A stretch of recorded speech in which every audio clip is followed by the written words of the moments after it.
आम्ही येता येता मगाशी वाचनालयाचं उद्घाटन केलं, अनेक पुस्तकं तिथं ठेवली.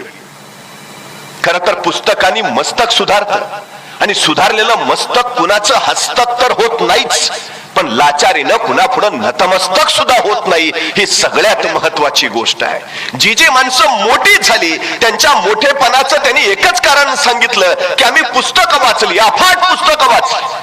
10वीच्या परीक्षेमध्ये प्रथम क्रमांक आल्यावर परळच्या चाळीत डॉक्टर बाबासाहेब आंबेडकरांचा सत्कार ठेवला, आणि त्यावेळी कृष्णाजी अर्जुन केळुस्कर प्रमुख पाहुणे होते. कृष्णाजी अर्जुन केळुस्करांनी त्यावेळी भीमराव आंबेडकरांना गौतम बुद्ध नावाचं पहिलं पुस्तक भेट म्हणून दिलं.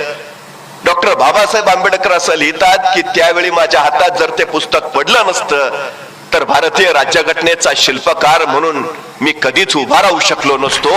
ही सगळ्यात महत्वाची गोष्ट आहे.